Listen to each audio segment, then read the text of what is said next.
बिस्मिल्लाहिर्रहमानिर्रहीम। अस्सलाम वालेकुम 10th क्लास, कैसे हैं आप सब। उम्मीद है कि सब बच्चे बहुत अच्छे और बहुत खुश होंगे और अपने स्कूल खुलने का इंतज़ार कर रहे होंगे। अच्छा बेटा, आप लोगों को पता है कि जिससे पिछली वीडियो में हम लोग एक्सरसाइज 4.2 की थी, अब हम करेंगे एक्सरसाइज 4.3। जी बेटा, एक्सरसाइज 4.3 है हमारी, वो सारे हैं स्टेटमेंट वाले क्वेश्चन और आपने स्टेटमेंट वाले क्वेश्चन देख के घबराना नहीं है, ठीक है। हम लोग इसको इजीली सॉल्व कर लेंगे, बहुत आसान है। बस क्वेश्चन की स्टेटमेंट को आपने समझना है और स्टेटमेंट समझ में आ गई उसके बाद सवाल करना आपको आता है, वो आपके लिए बिल्कुल हलवा है। आपने कहना मिस ये तो सबसे ज़्यादा पूरी की पूरी हमने जितनी 4.1 करके आए हैं, 4.2 करके आए हैं, सारी एक्सरसाइज से आसान सबसे ज़्यादा जो है ना 4.3 है। ये आपने इस वीडियो के एंड पर कहना है, देख लेना, ठीक है। आपने कमेंट में जाकर फिर बताना भी है कि मिस आपको ये आप बच्चों को ये एक्सरसाइज आपको इजी लगी है या नहीं लगी, ठीक है। चलिए फर्स्ट क्वेश्चन देखते हैं। उन्होंने बोला हमें करने से पहले बेटा आप लोगों से रिक्वेस्ट है कि जिस बच्चे ने अभी तक इस चैनल को सब्सक्राइब नहीं किया वो इस चैनल को सब्सक्राइब लाजमी कर दे और इसको अपने दोस्तों के साथ शेयर करें, इसको वीडियो को लाइक करें और अच्छा सा कमेंट कर दें, ठीक है। फर्स्ट क्वेश्चन देखते हैं। अब उन्होंने हमें क्या बोला है कि एक तफाल है ये, ठीक है, b t is equal to 5000 plus 200 t, जो टी महीनों के बाद कुल बैलेंस रुपयों में जाहिर करता है। उन्होंने कहा ये हमारे पास जो टोटल है ना, एक उन्होंने इक्वेशन दे दी है। उन्होंने कहा जो ये इक्वेशन है ना, ये अब टी जो है ना वो मंथ है कि अब अगर एक मंथ है तो यहाँ पर हम एक पुट करेंगे तो एक महीने का उन्होंने पूरा का पूरा बैलेंस बता देना कि एक महीने के बाद बैलेंस कितना होगा। दो पुट करेंगे तो 2 महीने का बैलेंस बता देंगे, मतलब जो टी है ना वो महीनों का बैलेंस बताता है।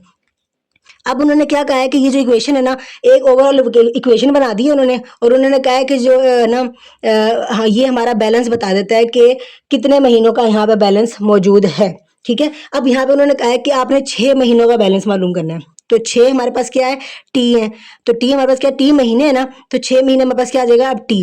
तो हमने टी को क्या कर देना, इस इक्वेशन में जहाँ पे टी है हमने वहाँ पे 6 पुट कर देना, ठीक है। चलिए क्वेश्चन देखते हैं। जी बेटा देखिए, फर्स्ट क्वेश्चन है हमारा, ये इक्वेशन हमें उन्होंने क्वेश्चन में दी है, b t is equal to 5000 plus 200 and t, तो इसको हमने क्या कह दिया इक्वेशन नंबर 1। और हमें उन्होंने क्या कहा है कि 6 महीनों का हमने बैलेंस फाइंड करना है, ठीक है। तो हमने क्या करना है कि जहाँ पे टी है, टी की जगह पे हमने क्या लिख देना है 6, ठीक है। तो हम यहाँ लिख देंगे कि टी बराबर है 6 मसावात 1 में दर्ज करने से, ठीक है। तो ये आ जाएगा बी और टी की जगह पे क्या आ गया 6 बराबर है 5000 जमा 200 और टी की जगह पे क्या आ गया 6, ठीक है। 6 200 से क्या हो रहा है जरब होके तो क्या आ जाएगा 1200, ठीक है। ये 5000 वैसे का वैसे ही आ गया। 5000 में 1200 जमा हो गए तो क्या आंसर आ गया 6200, मतलब कि 6 महीने के बाद जो उसका बैलेंस है वो कितना है 6200 रुपये, ठीक है। समझ आ गई है। चले अब हम करते हैं इसका सेकंड क्वेश्चन। जी बेटा ये क्वेश्चन आसान है ना, कहा था ना मैंने बहुत ज़्यादा आसान है और आपने 1 मिनट में क्वेश्चन हल कर लेना है, ठीक है। अब हम करते हैं इसका सेकंड क्वेश्चन की स्टेटमेंट पहले पढ़।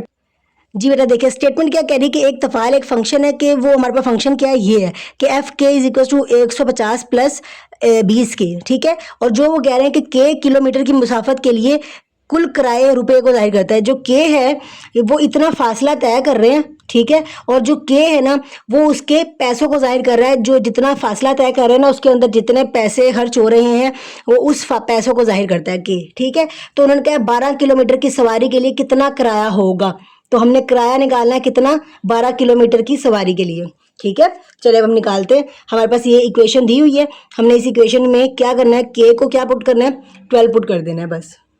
ये देखें हमारे पास ये इक्वेशन थी, इसको हमने कह दी कि इक्वेशन नंबर 1 है। हमने फिर यहाँ पे लिख दिया कि के इज इक्वल टू 12 मसावात 1 में दर्ज करने से, ठीक है। तो यहाँ पे क्या के की जगह पे क्या आ गया 12 और यहाँ पे भी के की जगह पे क्या आ गया 12 आ गया। 12 को 20 से ज़रब दिया तो क्या आ गया 240 और ये 150 वैसे का वैसे ही, तो ये क्या आ जाएगा 390। इसका मतलब है 12 किलोमीटर मुसाफत तय करने के लिए सवारी के लिए कितना किराया होगा 390 रुपये। क्लियर हो गया बेटा। क्वेश्चन मुश्किल थे नहीं ना, ये तो देखो बाकी सारी जो हमने एक्सरसाइज अभी करके आए हैं और जितने भी क्वेश्चन करके आए हैं सबसे ज़्यादा आसान यही वाले हैं, ठीक है। अब इसी तरह से हम सारे क्वेश्चन भी बहुत आसान है, सेम टू सेम ऐसे इसी मेथड से ही है, ठीक है। अब हम इसका करते हैं थर्ड पार्ट।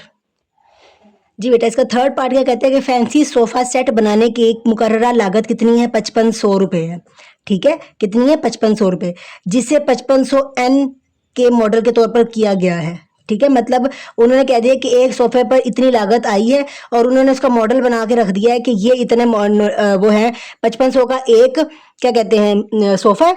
अब हमने कितने सोफ़े चाहिए हमें, तो आप अगर जितने उसको सोफ़े चाहिए होंगे हम उसको इसके साथ मल्टीप्लाई करेंगे तो हमें उन सोफ़ों की पैसे में पता चल जाएंगे, उसकी लागत कितनी है, उसको मतलब हमने कितने पैसे देने हैं। ठीक है, अगर हमें 5 सोफ़े लेने हैं तो हम एन की जगह पे 5 लिख देंगे, हमें 5 सोफ़ों की कीमत पता चल जाएगी। हमें 10 लेने हैं, हमें 20 लेने हैं, 30 लेने हैं, यहाँ पे हमने कितने के फाइंड करने हैं, 50 के। हमने फाइंड करना है कि 50 सोफ़ों की कीमत कितनी होगी। ठीक है, उसकी लागत कितनी है। ठीक है, चलिए हम करते हैं क्वेश्चन नंबर 3। ये देखें क्वेश्चन नंबर 3 आ गया। अब हमें उन्होंने फंक्शन दे दिया था f n is equal to 5500n, इसको मैंने कह दिया मसावात 1। अब हमने क्या पुट करना है, 50, क्योंकि हमने 50 सोफों की कीमत निकालनी है। Put n is equal to 50 in equation number 1। तो उर्दू मीडियम वाले बच्चे लिखेंगे n बराबर है 50 के मसावात 1 में दर्ज करने से। क्लियर हो गया।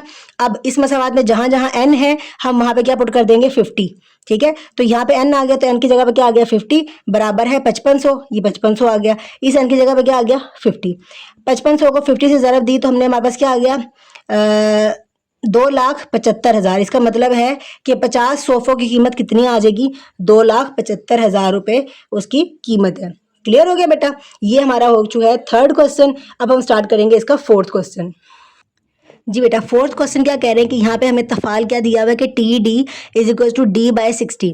यहाँ पे मैं उन्होंने एक तफाल दे दिया और वो क्या कह रहे हैं कि डी जो है ना वो किलोमीटर का फासला है, मतलब जितना जो फासला है ना तय हो रहा है वो किलोमीटर में वो फासला बता रहे हैं। ठीक है, और टी जो है वो टाइम है, घंटे ने तय करने को जाहिर करता है। 180 किलोमीटर का फासला तय करने में कितना वक्त लगेगा, मतलब फासला कितना आ गया हमारे पास, क्या कहते हैं 180। अब हमने बताना है कि कितना वक्त लगेगा, हमने टाइम बताना है, मतलब ये हमने टी निकालना है। ठीक है, तो हम क्या करेंगे, डी की जगह पे क्या कर देंगे, 180 पुट कर देंगे तो हमें पता चल जाएगा कि 180 किलोमीटर जो फासला तय करने में कितना वक्त निकलने लगेगा। ठीक है, हम ये निकालते हैं। हम ये देखें, हम हमारे पास ये फंक्शन था t d is equal to d over 60। हमने इसको कह दिया इक्वेशन नंबर 1। तो हमने क्या किया, put d is equal to 180 in equation number 1। तो उर्दू मीडियम वाले बच्चे क्या लिखेंगे, मसावात 1 में डी इज इक्वल टू 180 दर्ज करने से। ठीक है, तो अब यहाँ पे टी वैसे का वैसे आ गया, डी की जगह पे क्या आ गया हमारे पास, 180। क्या आ गया, 180।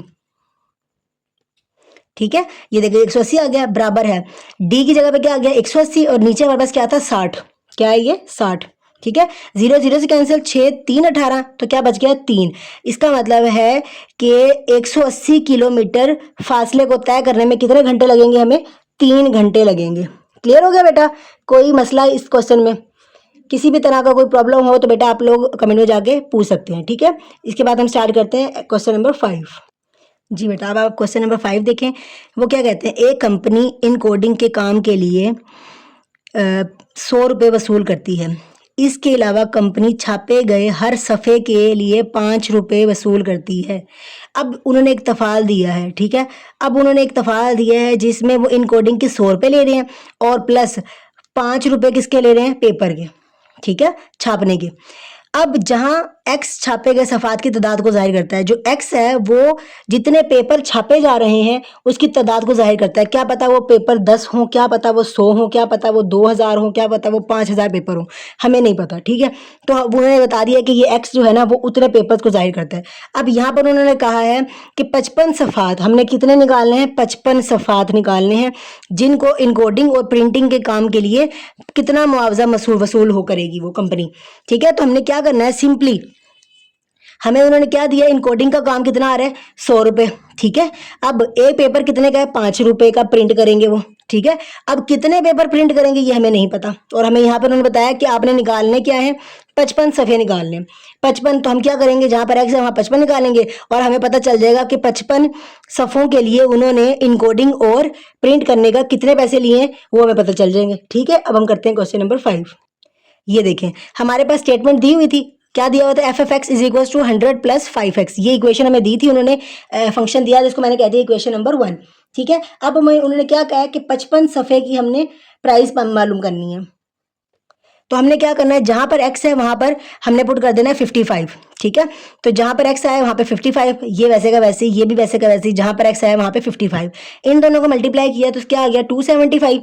उसको 100 में प्लस कर दिया तो कितना आ गया, 375। इसका मतलब है 55 सफ़ों के लिए उन्होंने 375 रुपये उस कंपनी को दिए हैं, जिसमें उन्होंने एक पेपर को पहले जैसे आप प्रिंट करवाने जाते हैं ना फोटोकॉपी वाली दुकान पे तो आप क्या कहते हैं कि मैं आपको आपके मोबाइल पे डाटा सेंड कर देता हूँ, तो आप उसकी एक प्रिंट निकाल लो और एक प्रिंट निकाल के ना उसकी 100 कॉपियाँ निकाल दें, ठीक है। तो एक प्रिंट जो निकालेंगे ना वो 20 रुपए का वो एक प्रिंट निकालेगा, ठीक है। फिर उसकी जो फोटो कापियाँ आप करवा रहे हैं 100, तो वो हर फोटो कापी के 5 रुपए लेगा, ठीक है। तो ये वाला है, तो उन्होंने 20 रुपए किसके लिए लिए हैं, प्रिंट निकालने के। उसके बाद जितनी फोटो कापियाँ की है ना, तो हर फोटो कापी के हिसाब से उसने 5-5 रुपए उसने 100 कापियों के लिए, जैसे यहाँ पे 55 निकाला तो उन्होंने 100 कापियों के पैसे बन जाएंगे, ठीक है। तो इस तरह से उन्होंने बता दिया कि 55 फोटो कापियाँ जो उन्होंने करवाई थी उसके 375 रुपए बने। क्लियर हो गया बेटा। यहाँ पर हमारा क्वेश्चन नंबर 5 हो चुका है कंप्लीट। बहुत आसान क्वेश्चन है, 4 लाइनों के सवाल है और अब आपको देख के खुद कह रहे होंगे कि मिस ये बहुत आसान है।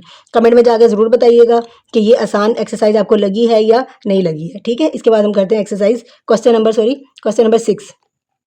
जी बेटा, क्वेश्चन नंबर 6 हमें क्या कह रहा है, एक कीमियाई तामुल जो है वो 37 डिग्री सेल्सियस पर मुस्तहकिम है, ठीक है।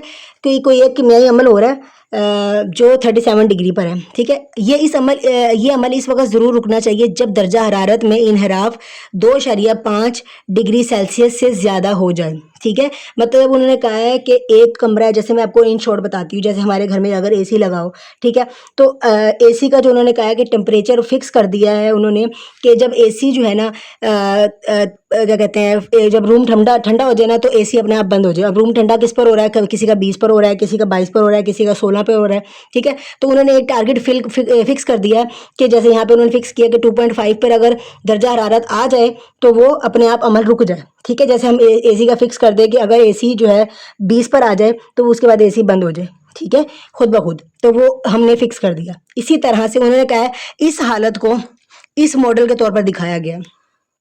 समझ आ गई कि मतलब जो एक रूम का है, जैसे एक रूम है उसका टेम्परेचर इतना है, लेकिन उसका टेम्परेचर इससे ज़्यादा नहीं जाना चाहिए, ठीक है। इस टेम्परेचर पर आकर वो रुक जाना चाहिए। तो उन्होंने कहा है कि जहाँ टी दर्जा हरारत है, टी क्या है, दर्जा हरारत है उस कमरे का, दर्जा हरारत किन कीमियाई अमल के लिए रोक देना चाहिए। अब हमने यहाँ पे रेंज बतानी है कि उस कमरे की या उस कीमियाई तामल का जो रेंज है वो कितनी होनी चाहिए, कि कहाँ से लेकर कहाँ तक जो है वो वो क्या कहते हैं टेम्परेचर उसका होना चाहिए, ठीक है। अब हम करते हैं क्वेश्चन नंबर 6। जी बेटा, ये देखिए क्वेश्चन नंबर 6 आ गया। ये हमें उन्होंने टेम्परेचर की कंडीशन दे दी थी, ठीक है, ये कंडीशन उन्होंने हमें दी है। अच्छा, अब इसमें वो क्या कह रहे हैं आपको ये दिखा होगा, इससे पहले हमने 4.2 की थी, उसमें अगर हमारे पास इस तरह की कंडीशन आ जाती थी तो हमारे पास 2 कंडीशन आती थी जिसको हमने फॉलो करना होता था। वो क्या थी, ये थी कि हमने जो मॉड के अंदर कंडीशन है ना उसको हमने क्या लिखना है कि वो लेग्रेट बड़ा है क्या 20 है, और एक कंडीशन हमने इसको लिखना है, ठीक है, और दूसरी कंडीशन जो मोड में वैल्यू वो लिखेंगे और लेस देन माइनस भी। तो हमने यही काम यहाँ करना है, ठीक है। ये मोड में है, ठीक है, ये मोड वाली लिखेंगे वैल्यू, फिर बड़ी है किससे, ये जो हमें क्वेश्चन दिया हुआ है उन्होंने 2.5 दिया हुआ है, तो यहाँ पे हमारा बी क्या आ गया 2.5, तो हमने ये लिख दिया, ठीक है। इसी तरह से दूसरी निकालेंगे, जो मोड वाली वैल्यू हमने वो लिख दी, फिर लेस देन माइनस बी, तो हमने इसको क्या कर देना -2.5 कर देना। अब ये देखिए ये माइनस है, ठीक है, तो इधर जाके क्या हो गया प्लस का, तो 37 में 2 जमा कर दिया तो कितना आ गया 39.5, ठीक है। अब यहाँ पर जो टी है ये -37 हो रहा है, यहाँ पे उधर जाके क्या हो जाएगा प्लस, तो प्लस माइनस माइनस 37 में से 2 निकल गया, कितने रह गए 37 में से 2.5 निकल गया, कितने रह गए 34.5, ठीक है। बड़ी रकम प्लस की थी तो ये प्लस आ गया। तो देखिए टेम्परेचर में 2 चीज़ें आ गई। उन्होंने कहा है कि टेम्परेचर जो है ना अगर 34.5 से नीचे आएगा तब भी वो कीमियाई तामुल बंद हो जाएगा, ठीक है, और अगर 39.5 से ऊपर जाएगा तो तब भी वो कीमियाई तामुल जो है ना वो इस वक्त रुक जाएगा। क्लियर हो गया बेटा। ये हमने रेंज निकाली थी कि अब इनके दरमियान में रहना चाहिए, 34.5 और 39.5 के दरमियान में रहना चाहिए, ना इससे नीचे जाना चाहिए ना इससे ऊपर जाना चाहिए। क्लियर हो गया। यहाँ पर हो चुका हमारा क्वेश्चन नंबर 6 कंप्लीट। अब हम स्टार्ट करते हैं क्वेश्चन नंबर 7। जी बेटा, क्वेश्चन नंबर 7 हमारे पास क्या कह रहे हैं, एक फैक्ट्री धाती सलाखें तैयार करती है। एक फैक्ट्री वो सलाखें तैयार कर रही है जिसकी लंबाई कितनी है जिसकी लंबाई 2.5 मीटर होनी चाहिए, जिसमें 0.04 मीटर का फ़र्क काबिल बर्दाश्त है, ठीक है। मतलब अगर उस लंबाई में, अगर जैसे ये लंबाई है उस लंबाई में अगर इतना सा फ़र्क कम हो रहा है ना तो उन्होंने कहा इतनी काबिल बर्दाश्त है, लेकिन इससे ज़्यादा फ़र्क जैसे इतना कम हो जाए तो इतना फ़र्क बर्दाश्त नहीं होगा। उन्होंने कहा बस इतना सा फ़र्क हम बर्दाश्त कर सकते हैं। तो उन्होंने कह दिया कि इस हालत को उन्होंने ये मसावात बना के दे दिया, ठीक है, एक मसावात ये बना के दे दिया। अब उन्होंने क्या कहा है, काबिल कबूल लंबाइयों की 7 मालूम करें, मतलब हमने रेंज बतानी है 7 कि कहाँ से लेकर कहाँ तक जो है वो लंबाई एक्सेप्टेबल है और कहाँ से लेकर कहाँ तक एक्सेप्टेबल नहीं है, हमने ये बताना है, ठीक है। अब क्वेश्चन नंबर 7 करते हैं। अब ये देखें क्वेश्चन नंबर 7 हमारे पास दिया हुआ है। अब इसमें हमने क्या क्या कर दिया कि उन्होंने हमें इक्वेशन में ये बनी बनाई दे दी थी, ठीक है। तो आपको पता है ये तरीकाकार, जब हमारे पास ये वाली कंडीशन आ जाती थी तो हम क्या करते थे कि इसको, इस वाले पॉइंट को एक दफ़ा नेगेटिव करके यहाँ लिख देंगे और एक दफ़ा यहाँ पर पॉजिटिव करके लिख देंगे। ये लिख दिया और सेंटर वाले मोड खत्म करके वैसे की वैसी आ गई। अब ये -2.5 है इधर, ठीक है, इधर आके 2.5 प्लस का हो गया, इधर भी जाके 2.5 प्लस का हो गया, सिंपल एक्स रह गया। अब 2.5 में से -0.04 निकालें, ठीक है। अब ये देखिए निकालते हैं, 2.5 माइनस 0.04, तो हमारे पास आंसर क्या आ जाएगा 2.46, ठीक है, 2.46 ये आ गया, ठीक है। इसी तरह से हम ये निकाल लेंगे, क्या आ जाएगा 0.04 ये प्लस हो रहा है प्लस 2.5, तो ये हमारे पास क्या आ जाएगा 2.54।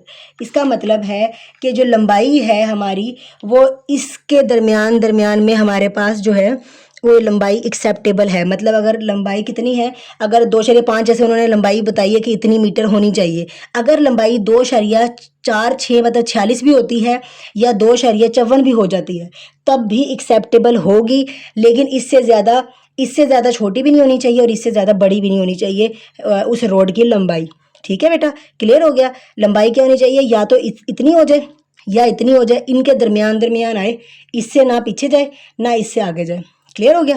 अब हम स्टार्ट करते हैं क्वेश्चन नंबर 8। जी बेटा, क्वेश्चन नंबर 8 स्टार्ट करने से पहले एक दफ़ा फिर आपसे रिक्वेस्ट कर रही हूँ कि जिस बच्चे ने अभी तक इस वीडियो को लाइक नहीं किया या शेयर नहीं किया या कमेंट नहीं किया तो लाजमी अभी कर दें, और अगर किसी ने अब तक इस चैनल को सब्सक्राइब नहीं किया और वो चाहता है कि मज़ीद हम कनेक्ट रहें, हम एक दूसरे को, मतलब मैं आपको वीडियोस भेजूँ और आपको फ़ौरन वो वीडियोस के नोटिफिकेशन मिल जाए और आप लोगों के आगे जो 10th क्लास में आपके लिए बेनिफिशियल रहे, तो बेटा अभी इसी चैनल को क्या कर लें, सब्सक्राइब कर लें, ठीक है। अब हम करते हैं इसका क्वेश्चन नंबर 8। वो क्या कहते हैं, हमें एक मशीन के पुर्जे को इस तरह सीध में किया जाना चाहिए कि इसका मरकज़ बिल्कुल ज़ीरो पर हो, ठीक है। कि मतलब एक मशीन का पुर्जा है उसको बिल्कुल इस तरह से सीध, जैसे ये एक मशीन है उसका उन्होंने कहा पुर्जा बिल्कुल ऐसे, जैसे सुई लगाते हैं ना, तो सुई बिल्कुल ऐसी सीधी होनी चाहिए कि उसका सेंटर क्या बने, ज़ीरो बने, ठीक है। अगर ये 0.1 मिलीमीटर से ज़्यादा अपने मरकज़ से हट जाए तो पुर्जे को मुस्तरद कर दिया जाता है। इसका मतलब देखें, अब ये इन सिंपल मैं आपको मशीन के एग्जांपल दे देती हूँ कि अगर हमारी मशीन की सुई है, जैसे ये सुई है ना, अगर ये सुई थोड़ी सी भी टेढ़ी हो जाएगी ना तो आपको पता है उसका नीचे जो पैर लगा हुआ होता है वो उस पैर के साथ जाके लगेगी और वो टूट जाएगी। समझ आ रही बात की? तो आपने क्या करना है, उस पॉइंट को, वो जो उसका जो फासला है ना, उन्होंने कहा बस इतनी काबिल बर्दाश्त है, इतनी, सिर्फ इतना फासला होगा तो चल जाएगा। लेकिन अगर इससे ज़्यादा अगर हुआ ना, जैसे 2 भी हो गया 0.2, तो वो क्या हो जाएगा, वो अपने पुर्जे को मुस्तरद कर दिया जाएगा, मतलब वो या कोई सुई वगैरह टूट जाएगी, ख़राब हो जाएगा। इस हालत को उन्होंने इससे रिप्रेजेंट किया है, तो उन्होंने कहा मरकज़ की कौन सी हालतें मुस्तरद होने पर सबब बनती हैं, ये अब हम निकाल देते हैं। जी बेटा देखें, अब हमें उन्होंने कंडीशन ये वाली दे दी है। अब इस कंडीशन के अकॉर्डिंगली हमने एक रूल पढ़ा था कि जब भी मॉड में इस तरह की वैल्यू आए, वो ग्रेटर देन बी हो, तो हम क्या करते थे कि वो मॉड वाली वैल्यू जो है ना वो बड़ी होगी बी से, एक कंडीशन, और दूसरी क्या होगी, वो मॉड वाली कंडीशन लेस देन -b, ठीक है। तो हमने इस एक्स को लिखा लेस देन, ग्रेटर देन 0.51, इसके अकॉर्डिंगली ये देखें, इसकी जगह पे क्या आ गया, x आ गया ग्रेटर देन, और b की जगह पे क्या आ गया 0.1, ये आ गया। अच्छा, एक इक्वेशन बन गई। दूसरी हमारे पास क्या बन गई, x लेस देन, ये देखें ये लेस देन -b, तो -0.1। अच्छा, अब इसका मतलब क्या है, इसका मतलब है कि अगर वो सुई 0.1 से आगे गई, ठीक है, 0.1 से ऊपर गई, सुई नहीं, मतलब वो जो उन्होंने बोला है वो चीज़, मशीन का पुर्जा कोई भी हो सकता है, मैंने आपको फ़र्ज़ करने के तौर पर मशीन का पुर्जा बता दिया ताकि आप लोगों को जहन में रहे, ठीक है।